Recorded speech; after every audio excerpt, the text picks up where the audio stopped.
What's going on, everyone? It's your boy Terry speaking from the garage shop once again. Here to offer you some more big bang for your buck savings and product info. Alright?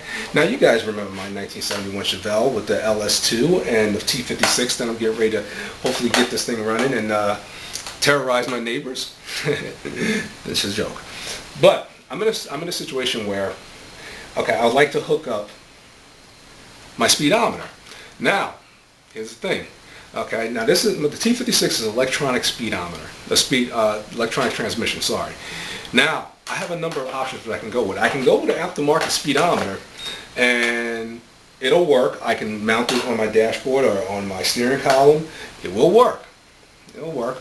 But if you're like me, who likes to use the factory, who likes to look at the factory speedometer and like to use that gauge with electronic speed transmission, it's kind of difficult. Now, there's a couple of ways I can go. I can go with either getting one of those little boxes that converts electronic signal into a mechanical signal, which will then turn a gear and work my mechanical speedometer that came stock with the Chevelle.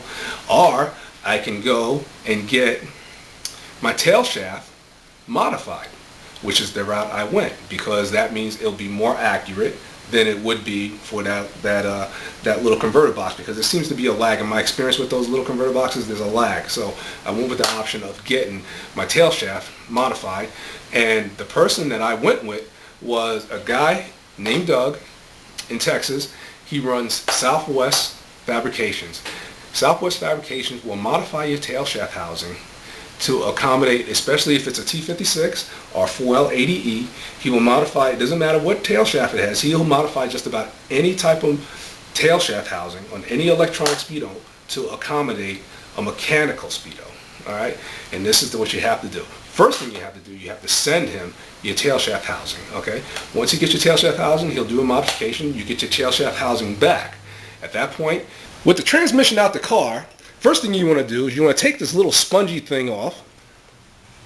You know, this thing slides right off. See it right there? Throw it away. It's out of your life forever. Never ever use again. And you're going to replace it with this gear. It's color coordinated for the type of gear and tire size that you have on your car. Mine was blue in this case because, you know, that's the type of gear. Anyways. Now, it comes with this little lock ring right here. But, you know, like you can go and, you know, you can't just slip it on. You have to have a special tool for this. But this is budget build. We be fabricating and changing things up in ya. So what you want to do is you want to get yourself a pair of old needle nose, sharpen the edges, put it in just like that, the edges, all right, and just pull apart until it's on. Slide down. That's how we do. And you're pretty much done on this end. Now with the tail shaft housing, you want to make sure you put in all the connectors, put back all the connectors, just repeat the process of taking it out. Now remember, you can do this with the transmission in the car. I just took mine out because I had to. But this is the beautifully machined where the housing where the speedometer mechanism, I guess they call this a little mechanism. This thing would go in here like this. And once it sits in, this gear right here would read this gear, and there you go. Now you got your mechanical signal. Your cable hooks up to this, and that's all there's to it. Now remember, what you got to do is you're going to make sure that you put some gasket seal all around here. And when you put this tail shaft housing back on, it's going to be a little tricky because you got this little piece right here, this little mechanism right here that fits in a groove that fits in this hole right here. And sometimes it's tricky and doesn't want to line up. That's when you got to go in there with like a long screwdriver and you just move it back and forth, and eventually this thing, the housing will seat down, and there you go. Now don't forget, you got to put, your shifter back in, and this piece right here goes into here like that, and it's locked in with the supplied nut, with the supplied hardware. All right, so this is a pretty simple change, and that's pretty much it.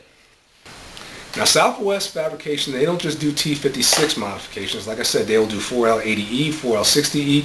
You give Doug a call at Southwest Fabrications, talk shop with him, really good guy, really knowledgeable guy, and maybe hook you up, and you don't have to go through the process and get one of those little black boxes and have your speedometer reading all kinds of funny. All right. Once again, thank you very much for all your emails and all your questions. I keep them coming. I'm answering as many as I can, and eventually I'll get to answering hopefully all the emails that I get. But looking at the clock on the wall, or should I say on the ceiling, it's about that time for me to head on out. All right. So until then, be easy and take care.